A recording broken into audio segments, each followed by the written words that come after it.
Jordan Peterson is a professor at the University of Toronto. He's written a lot about the decline of modern men. We spoke to him recently. Jordan Peterson, thanks for joining us. We've got a long list of statistics that paint a pretty clear picture that boys seem to be falling behind relative to girls in the United States. Why do you think that is? I think that that's partly a consequence of directed policy. So it's linked to the idea that there's something wrong with masculinity, and so that the expression of masculinity should be limited in all sorts of arbitrary ways. The fact that kids can't really play at schools anymore is a manifestation of that. The fact that male behavior is often diagnosed as attention deficit disordered, for example, is a manifestation of that. The elimination of competition as a valid form of human interaction, and the failure to recognize that competitive sports, for example, are deeply cooperative in their fundamental nature, as long as everyone is playing by the rules, obviously. So there's that's a large part of it. So you're saying that there is an organized, not always explicit, but still organized attempt to de-emphasize masculinity or to punish masculinity. Why? Because it's easy to mistake masculine competence for the tyranny that hypothetically drives the patriarchy.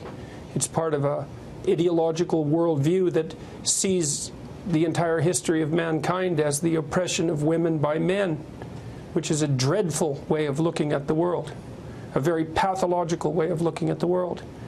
It's not like men and women always get along any more than men and men get along, or women and women for that matter. But fundamentally, human history is a cooperative enterprise, and men and women have lifted themselves out of the mire over millennia in their cooperative endeavor. And to describe that as centuries of the oppression of women by men is an absolutely reprehensible ideological rewrite of history. And it's what's taught in the humanities and in much of the social sciences at universities, and increasingly in the public education system. It's taken as an unassailable fact. And you're saying that this has bad consequences for the development of boys? Well, how could you feel good about that? I mean, if you're made out to be a potential manifestation of rape culture, if you're part of toxic masculinity, if your competitive drive is regarded as part of a tyrannical impulse, if the heritage to which you belong is regarded as an oppressive patriarchy, then how in the world are you going to step forward with confidence and shoulder that what would you call it, that burden? Why would you? Why wouldn't you just step aside and retreat, which is exactly what's happening? But if men are so aggressive and bent on domination, on establishing a patriarchy, why have they stepped back and allowed this to happen? Yeah, well, I guess that's a good question, isn't it? I don't know the answer to that. I don't know if they are precisely allowing it to happen. It's very insidious, the ideological movement that's driving this, part of the radical left. Part of the radical left, I would say, is it's a very insidious movement. It's not an easy thing to resist, and a lot of it occurs, well, for example, it occurs in the school system increasingly.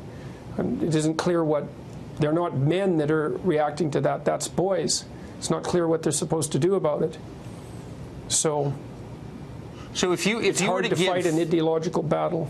It is hard. And finally, if you were to give parents of boys one piece of advice for how, in their small way, they can fight against this trend for the sake of their own boys, what would it be? Well, I would say, first of all, encourage them. And I mean that most deeply, is that to encourage someone is to instill courage in them, to support their courage. And that doesn't mean protect them from what's dangerous. It means teach them how to be competent and teach them that they can rely on themselves to prevail, even in the darkest of circumstances. That's part of it. Yes. I would say as well, more specifically, and this is specific advice for parents, If you have your children in a school and they talk about equity, and there's class and they talk about equity, diversity, inclusivity, white privilege, systemic racism, any of that, you take your children out of the class. They're not being educated, they're being indoctrinated. And there's absolutely no excuse for it. I agree with that completely. You might run out of schools pretty quickly, though, here in this country. That would be just fine. The sooner the better. Jordan Peterson, it's hard to express my gratitude to you for telling the truth as you do. Thank you very much for that. My pleasure.